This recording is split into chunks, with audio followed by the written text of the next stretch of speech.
Good morning. I've had my computer repaired. I'm back. I was having some problems a minute ago with my camera and my microphone, but hopefully those will work. So today I just have a brief presentation on the astrology behind the recent and horrific attack in New Orleans. And I want to show you how these things work astrologically. So let's see if I can share my screen. This will take just a minute. I have to get rid of some panels so that I can see what I'm doing. Okay, and I think I'm ready. So this is the astrology behind the attack on New Orleans, January 1st, 2025 at approximately 3:15 a.m. Central Standard Time. Now, when a man from Texas drove a truck through streets in New Orleans with the deliberate purpose to harm as many people as possible, the results of that act were horrific. Nonetheless, every time I've looked at a tragedy like this and asked the questions, why now and why here, the astrology has been very clear. To explain it, I should first go back to the April 8th, 2024 solar eclipse, which we have right here. At the time of this eclipse, the Sun, Moon, and Chiron were all exactly conjunct at 19 degrees 24 minutes of Aries. In its best expression, Chiron opens us up to transcendent joy and awe, and that sentiment was expressed by many people across the country who witnessed the eclipse. However, not everyone is ready for such light and joy, and if not, then the consequence is wounding as their hard shells have to first be cracked to let the light in. Unfortunately, that is what happened in the aftermath. And so I had warned that 2024 might be a year of wounding for many people. And so it was. Furthermore, I knew that America would be impacted because America's natal Chiron and the July 2nd, 1776 chart for the passage of the Declaration of Independence is very close to the eclipse point. Here you can see Sun, Moon, and Chiron at 19 degrees 24 minutes of Aries, and America's natal Chiron in this chart at 20 degrees 6 minutes of Aries, just a little bit over half a degree away. Okay, and that shortly thereafter, America would experience the first of three Chiron returns. All right, now another thing about this July 2nd chart for America is that the midpoint between the Sun and Pluto is also at exactly 19 degrees 24 minutes of Aries. So Sun, Moon, and Chiron were all exactly conjunct that midpoint. And Chiron represents wounding, can, it could be transcendence, but most often it seems to manifest as wounding. The Sun in the chart for a country usually represents the leader of that country, President Biden in this case, and Pluto represents power. So this suggested that there would be wounding to the power of the president. The worst case scenario would be death. And fortunately, President Biden did not die. However, in his first debate with Donald Trump at the beginning of the summer, his power was severely wounded, so much so that he was forced to drop out of the presidential race. So this did happen. There was wounding to the power of President Biden. Okay, now keep these dates in mind. November 9th, 2024, that day has come and gone, but that was the date of America's second Chiron return, right after the presidential election. That's when there could be wounding for America. November 29th, 2024. that is when Chiron returned to 19 degrees 24 minutes of Aries. So that is a time when there could have been a repeat of wounding for countries and people around the world. January 28th, 2025. That is when Chiron returns for a third time to 19 degrees 24 minutes of Aries. So again, there could be more wounding for the world around this time. And then February 17th of 2025, that will be America's third Chiron return for this particular Chiron cycle. So during this entire period with a certain ebb and flow, there is a heightened risk of wounding for America and the world. This is just setting the stage for what happened in New Orleans. What we need to do is to see why the attack happened there instead of somewhere else. Thus, let's first look at a chart for the approximate time of the attack. And here we have that chart for January 1st, 3:15 a.m. in New Orleans. And frankly, I would wager that all mundane astrologers were aware that there was an increased likelihood of some violent act happening somewhere, because at this time, because Mars is almost exactly opposite from Pluto, and the moon conjunct Pluto up here is acting as a match to light the flame. That transit of the moon close to this Pluto-Mars opposition acts as a trigger for something violent that might occur. Now, violence doesn't have to be an outcome. As I always say, this is just astrological weather. This is just a weather report. And that is only half of the equation. The other half is the free will that individuals have. So a person may feel very angry about something. That doesn't mean that they have to act on that anger. So we don't always get a violent act from something like this. We don't always get natural disasters or other tragedies. But when they do happen, we often find that something like this was present to set things in motion. Okay, and here's the chart for the founding of New Orleans in 1718.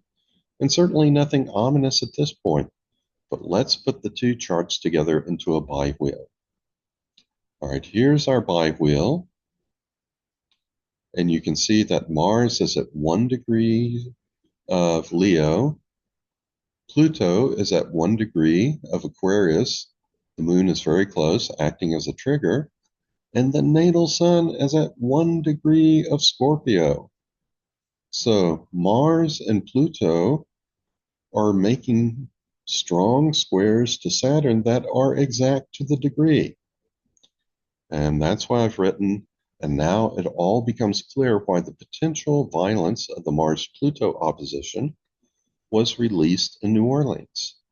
Transiting Mars and transiting Pluto both make squares to natal Saturn that are exact to the degree, while transiting Moon acts as the straw that breaks the camel's back. Additionally, the Moon and Pluto are transiting through New Orleans' 8th house of death and transformation. And natal Saturn is the ruler of that house in the chart for New Orleans. Also, natal Saturn is in the 5th house of pleasure and recreation. And except for the killer, everyone was there to have a good time. Plus, a contributing factor is that transiting Saturn is opposed to natal Pluto, right here. And as mentioned, Saturn is the ruler of the 8th house in the chart for New Orleans. That's the house of death and transformation. And the planet Pluto itself is always connected with death and transformation. As I said, however, none of this makes the outcome inevitable. It just raises the probability that something like we saw happen would happen. Hence, nothing was fated, but nonetheless, this was a perfect storm that made this tragic outcome much more likely. And that's how astrology works in application to real world events. Okay, let me stop sharing now. And I'm back. So I hope you have found this explanation of the astrology behind the tragedy in New Orleans informative. And things like this, they always raise the question of why does astrology work? We don't know definitively why it does. There is a lot of statistical evidence, what I would say is a preponderance of evidence at this point, that shows that many of the rules and beliefs of astrology are indeed valid. And there are also some studies that suggest that traditional physics does not explain why most of astrology works. There was a professor by the late, or a study by the late Professor Sweetbert Ertel, who did a lot of study on Gauquelin's Mars effect. And he looked at several variables involving Mars, distance from Earth, brightness, conjunctions with the sun, other planets, to see if these things would have an impact on the strength of the Mars effect, and nothing did. And that suggests that either new physics or new understandings of old physics might be needed to explain astrology. My belief at this point, however, is that it's not explained by physics, but by mathematics. And sometime this year, I will finish a paper and presentation with the titles of something like the unreasonable effectiveness of Fibonacci numbers on astrology and the natural world. And here's the deal. The Fibonacci sequence, it is a sequence which starts with the numbers usually 1 and 1, and then you get the next number by adding 1 and 1 together to get 2, and then you add 1 and 2 together to get 3, you add 2 and 3 together to get 5, and so on and so on. And has been demonstrated that patterns related to the Fibonacci sequence, they occur all throughout nature. And we don't know why. We don't have a reason, an explanation for that. And more recently, astrological researchers like myself and others have found that a lot of the basic patterns in astrology can be found also in the Fibonacci sequence. They can be derived from the Fibonacci sequence. Things like the 12 signs, the cardinal signs, the 4 elements in astrology. There are patterns derived from the Fibonacci sequence that mirror these patterns in astrology. And why would that be? Well, I think it happens because I believe the universe we experience is related to a Fibonacci-like process. According to Einstein and some other physicists, all of space-time exists at once. Think of that movie title, Everything Everywhere All at Once. But with our conscious awareness, we do not go through that totality of all things, that everything everywhere all at once, in a haphazard fashion. We don't see one universe 1 second and then a different universe, a completely different universe the next second. Instead, for most of us, change happens gradually. The universe we're experiencing now only changes slightly from moment to moment. And what happens next always seems to be related to what happens before. And this is where I believe a Fibonacci-like process occurs. Just as in the Fibonacci sequence, you add two numbers, the previous two numbers together to get the next number. In the universe, in the way we experience it, we might say that past plus present equals future. And once we get that future, it becomes the new past. And we have, or I should say, the new present. And the previous present becomes the new past. And we just repeat that process. Past plus present equal future. And to me, that is a Fibonacci-like process. It's a recursive process that creates a fractal-like structure. And in fractals, you have similar patterns appearing at different levels of scale. Just like we have spiral galaxies appearing at the cosmic level and similar spirals appearing in things like seashells at our level. So I think the reason astrology works is because both the cosmos and our individual lives are created by this recursive Fibonacci-like process, which results in fractals where similar patterns occur at all levels of scale. And that results in the old dictum, as above, so below. So if I'm right, it is not physics that makes most of astrology work, it's mathematics. And it's not that Pluto opposite Mars directly causes some tragic events here on Earth.